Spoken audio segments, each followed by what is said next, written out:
Ini metodenya sakti, ya, nggak boring kayak yang kemarin. Termasuk cara ngitungnya sakti juga. Kamu bisa, saya screenshotin Google Scholar. Dia tuh bisa face recognition, bisa kenalin tanda tangan, bisa detect spam, bisa mengelompokkan gambar, bisa mengklasifikasikan teks, semuanya all in one. Ini metode sapu jagat. Kamu bisa lihat judul yang kiri, klasifikasi wajah, ganteng nggak ganteng, citra, ya. Analisis sentimen, ya, komentar poster giri misalnya.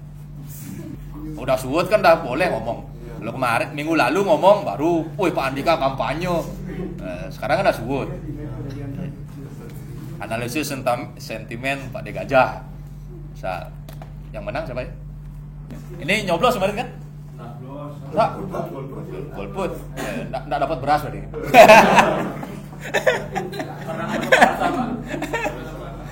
Saya aja nyoblos. Udah hilang. Ya. Oke, ntar kita ngomongin Pak Koster Giri, out of the record. Ntar potong. Ntar habis materi, stop record, baru ngomong. Jadi kan bisa dipotong. Ini bisa dipotong nih. Ya, bisa dipotong. Ya. Ini bisa kamu lihat nih, sapu jagat. Mau teks, mau citra, mau apa lagi nih? Semua dilahap sama dia. Gambar, teks, semua. Karena dia bisa linear and non-linear. Jadi mau bikin garis bisa, mau nggak bikin garis juga bisa. Kalau kemarin kita kenalannya bikin garis, ya pasti dia bikin garis atau dia mecah-mecah pohon tuh, decision tree, random forest mecah-mecah. Kalau ini dia bisa gambar garis, bisa gambarnya nggak garis. Dia mau dibikin kayak yang kiri bisa, mau dibikin kayak yang kanan bisa. Jadi misalnya yang kanan tuh bisa kamu bayangkan dengan macam-macam. Misalnya mahasiswa Istiki yang berprestasi sama nggak yang berprestasi sama yang biasa-biasa. Orang kena COVID sama orang tidak kena COVID. Pendukung De Gajah, pendukung Koster Giri. Lo biru merah. Iya. Yang menang yang merah kan? Iya. Oh, ini nggak dipotong ya? Mau mulia pas, mau Koster Giri, bisa diklasifikasikan. Yang penting punya data. Ada yang petugas KPPS? Nggak ada. Oh, boleh tuh. Datanya ambil pakai UAS. Oh, rahasia negara. Nggak jadi.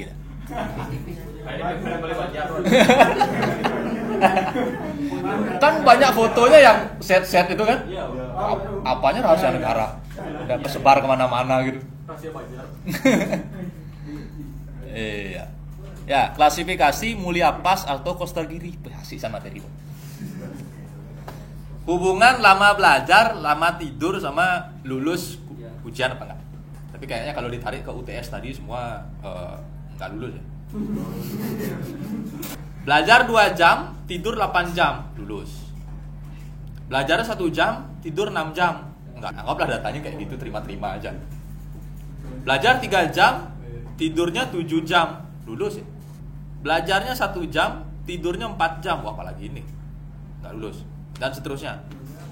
Belajar 2 jam, tidur 3 jam, sisanya mudah. Yang ini barista kopi shop yang buka 24 jam. Tidurnya 3 jam. Ya, ini fotografer prewed jam 2 harus ke Beleleng. Jadi lama tidur 3 jam. Ada data seperti ini. Ini kalau dibikin decision tree bisa gitu ya. Lama tidur bisa, kalau diolah kemarin bisa juga. Ya. Mau dibikin apa tuh namanya logistic regression yang titik-titik di atas sama titik-titik di bawah tuh bisa. Ya, jadi yang bawah ini adalah lama belajar, dihubungin garis saja. Lama belajar 1 jam, lama tidurnya 4 jam, tarik garis. Ternyata yang ini yang tidak lulus. Ya. Lama belajar 2 jam, lama tidur 3 jam, nggak lulus juga. Ya. lama belajar 5 jam, lama belajar 2 jam, lama tidur 5 jam, nggak lulus juga, dan seterusnya. Kalau kita dengan mata biasa ngelihat, gampang aja ya. Jadi kalau misalnya kalau ada yang titiknya di sini, kira-kira lulus. Ya, kalau ada titiknya di sini, kira-kira nggak lulus. Ya, masalahnya kalau titiknya di mana gitu ya, yang ambigu. Di sini misalnya, sinilah. Nah, itu lulus apa nggak lulus? Hari ini kita bikin yang kiri dulu. Ya, kita bikin yang kiri dulu. Menurutmu, ya, menurutmu garisnya ada di mana? Menurutmu, kalau lihat gambaran data kayak gini, yang pasti nanti kita akan narik garis. Ya, pasti nanti akan ada garis yang tercipta. Nah, kira-kira sebelum menyelam nih, ya, garisnya kira-kira akan dari mana? SVM saktinya di sini, dia bisa membuat garis terbaik sesuai datanya. Dia bisa membuat garis terbaik. Kan kalau datanya berantakan, mulia pas kiri besar kiri, dia bisa membuat garis terbaik. Biru sama merahnya pakai coding ya, jadi bukan warna terbaik. Dia bisa membuat garis terbaik. Ya, kita mulai dulu dengan, saya lupa bikin animasinya. Ya, dengan rumus yang ini. SVM itu punya fungsi X yang cara bacanya adalah W1 X1 tambah W2 X2 tambah B sama dengan 0. Dia punya persamaan ini. Lihat yang ini dulu, lihat yang kotak dulu ya. Ya, jadi nanti ada berapa kondisi dia bisa menyesuaikan. Lulus ujian, tidak lulus ujian. Jadi W-nya dan X-nya hanya 2. W1 X1, W2 X2. Itu formatnya sebenarnya sudah sering kamu temui waktu SMP, SMA. Ya, jadi W1 X1 ya plus W2 X2 sama dengan 1 itu untuk yang lulus ujian. Ya. Yang tidak lulus ujian kita kasih minus 1. Tidak lulus ujian kita kasih sama dengan minus 1. Ya, jadi di tabel ini yang lulus itu nilainya nanti jadi 1, yang tidak lulus jadi minus 1. Ya, lulus ujian jadinya 1, tidak lulus ujian jadinya minus 1. Terus kita kelompokkan dia. Lulus ujian 1 itu adalah titik-titik ini. Lulus ujian cara bacanya ini, 2 sama 8, 3 sama 7, 3 sama 7, lulus ujian. 4 sama 6, lulus ujian. 5 sama 7, koordinat. Begitu pula yang tidak lulus ujian. Ya, 1 dan 6, 1 dan 4 yang ini, 2 dan 5 yang ini, 2 dan 3 yang ini. Jadi gitu cara bacanya nih. Kira-kira kalau kita narik garis, yang paling dekat dengan garisnya adalah yang saya lingkeri merah itu. Tidak mungkin yang ini. Atau yang ini. Karena garisnya tiba-tiba kira-kira akan di sini. Ya, yang tadi kamu prediksi itu. 8 ke 5. Ya, kira-kira garisnya ada di sini. Sehingga yang paling dekat kira-kira adalah ini dan ini. Nah, sekarang dimasukin ke rumus yang ini. Ingat ini rumusnya. Ya. Ini rumusnya. Ya, kita masukin.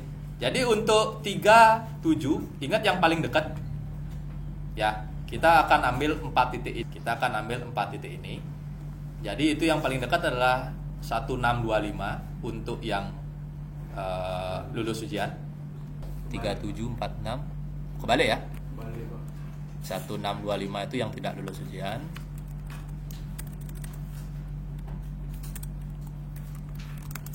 Ini untuk yang lulus. Ya. Jadi 1625 adalah yang tidak lulus ujian, 3746 adalah yang lulus ujian. Itu kita masukin ke sini. 3746, Y-nya 11 minus 1 minus 1. 1 untuk yang lulus, minus 1 untuk yang tidak lulus. Ya. X-nya kita ganti. W-nya tetap. Jadi dari ini X-nya kita ganti dengan koordinatnya. X-nya kita ganti dengan koordinatnya. Ini X-nya 37. Ya, 37. Y-nya 1. Ya, jadi yang paling kanan ini nolnya diganti dengan nilai Y-nya. Jadi caranya gitu. 37. X-nya di sini 3, X yang di sini 7, nolnya jadi 46 sama. Ya, X-nya jadi 4, X-nya jadi 6, nolnya jadi 1. Dan seterusnya. Ya, X-nya jadi 1, X-nya jadi 6, nolnya minus 1, X-nya jadi 2, X-nya jadi 5, nolnya minus 1. Oke, segini dulu. Bingung nggak? Hanya 4 yang terpilih, ya. 4 itu adalah yang paling dekat dengan garis. Ya, menurut kita tuh kira-kira ya pasti dong garisnya akan di sini. Ya. Cuma kita nggak tahu miringnya seberapa, nggak tahu. Ya, pokoknya di sini lah sudah. Oke, masih ada yang ditanyakan untuk yang ini? Saya akan benar-benar selangkah demi selangkah. Bisa ya? Bisa. Nah, bawahnya ya, X yang paling gede yang lebih jauh dikurangi X yang lebih kecil. 46 ya, itu lebih jauh daripada 37. Yang dilihat ininya. 4 itu lebih jauh dari 3. Sehingga persamaan yang ini dikurangi persamaan yang ini. Ini persamaannya 4,6, 4,6. Ini persamaannya 3,7. Kita sudah punya persamaan itu. Ya, satu adalah 4W1 plus 6W2 plus B. Ya, lagi satu adalah 3W1 plus 7W2 plus B. Ya. Yang dilihat ini. Yang gedean kurangin sama yang kecilan. Ya.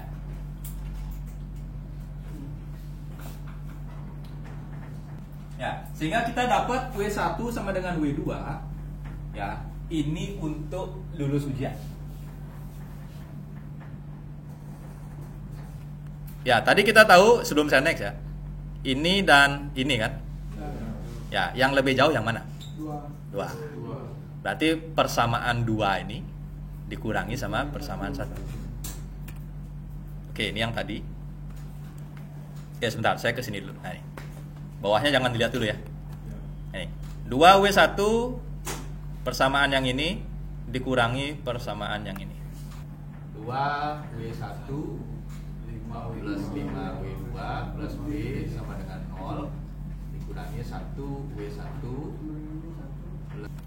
karena kita punya W1 sama dengan W2 di lulus ujian, kita juga punya W1 dan W2 sama dengan W2 di tidak lulus ujian. Ini bisa kita masukin ke salah satunya ini. Ya, sehingga jadilah yang ini. Saya ambil yang ini. Ambil yang lain juga tidak apa-apa.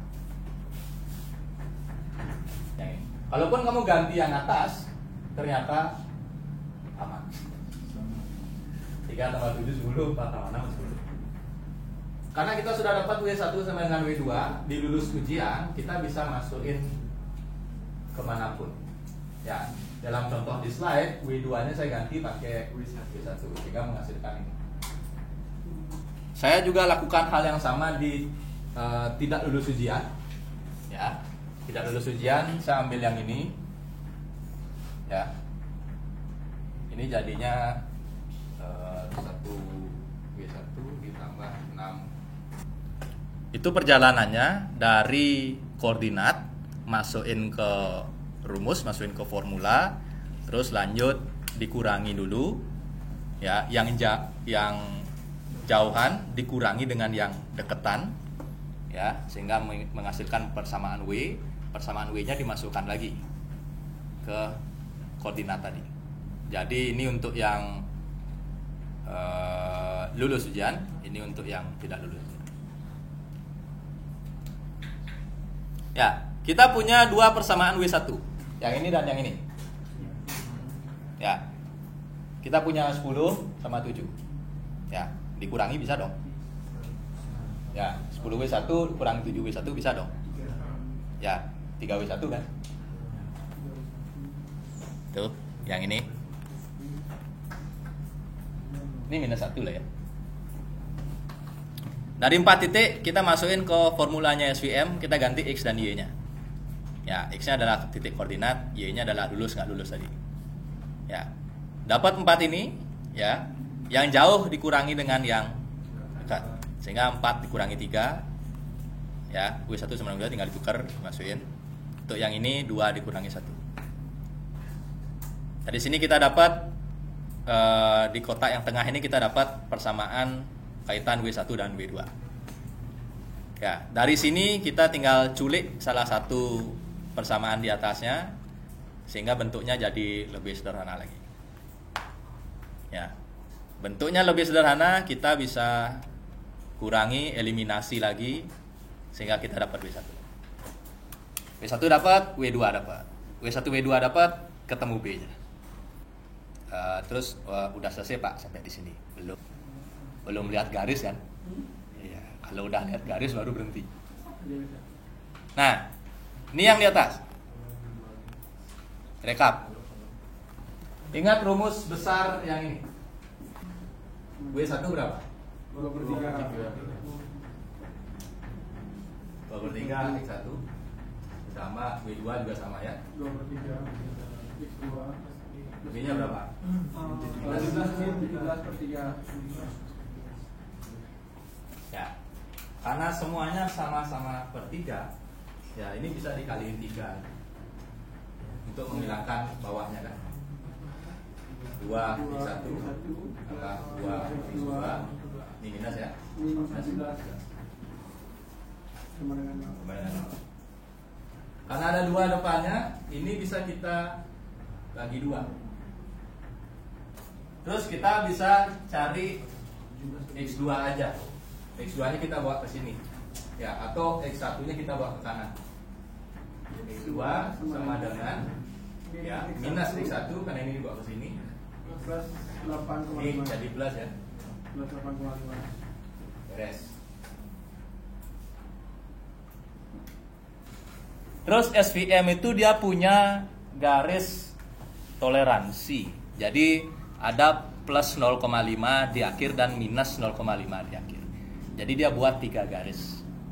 Ya, garis tengahnya yang tanpa plus minus. Ya, lalu ada garis luarnya yang plus 0,5 minus 0,5.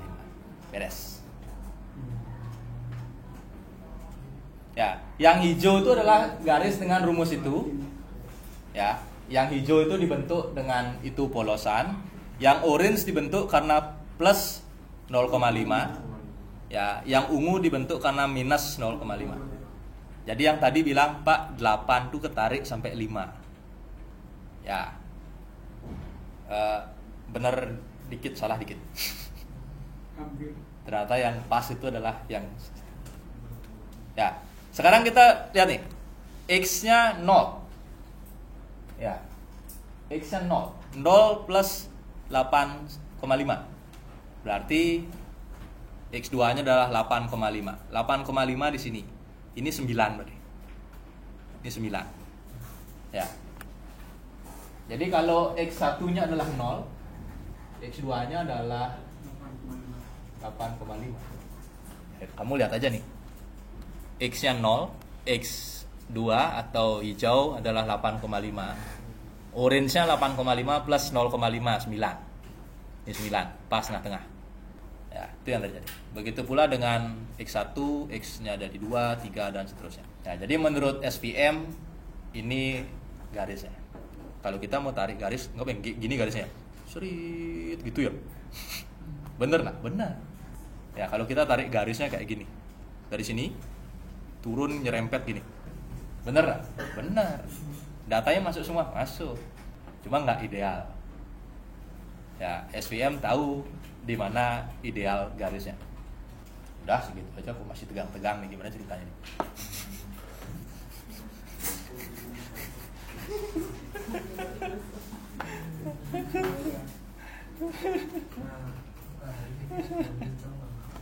Sampai sini dulu. Ada yang masih dibingungin lah. Angka tadi dimasukin ke sini. 8,5 9, 8. Decision boundary 8,5. Terus margin positif, margin negatif plus 9 plus 8. Ini datanya. Ini cuma komen. dari rumus yang tadi itu jadi komentar di sini biar nggak lupa. Sinkron betul coding dengan matematik. Ini datanya, ini perhitungan yang tadi kita capek-capek untuk mencari plus 8,5 plus 9 plus 8. Diterjemahin jadi itu.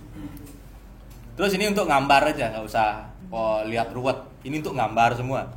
Ya, plot ini scatter ini untuk gambar aja. Ya, SVM-nya cuma di sini. Ini full gambar. Ya, ini full gambar. Jadi yang ini. Ini SVM-nya, ini gambarnya. Jadi yang ini. Ya, ini segini SVM, segini gambar. Bikin garis, tebal garisnya berapa, putus-putusnya pakai apa, warnanya apa, labelnya apa. Itu semua gambar aja. Ya, ini gambar aja nih. Blue, red, green, orange, purple, font size, tebal garis, semua gambar. Cuma mungkin semoga ada pertanyaan seperti ini. Di mana svm.fit, Pak? Kayak kemarin tuh. Kan biasa .fit. Kok tidak ada .fit? Ya, SVM yang linear kamu bisa pakai matematika ini diterjemahin jadi Python, ya bisa pakai ini. Itu CLF itu classification .fit. Ya. Jadi X-nya semua disebutin X1, X2, terus dijadiin satu. Ya, itu adalah X saja. Terus Y-nya adalah lulus nggak lulus tadi. Ya, ini jam belajar, jam tidur. Ini lulus nggak lulusnya. X1, X2 digabung jadi X tok. Ya, terus X dan Y tadi itu di fit. Ya, pakai SVM yang kita import nih.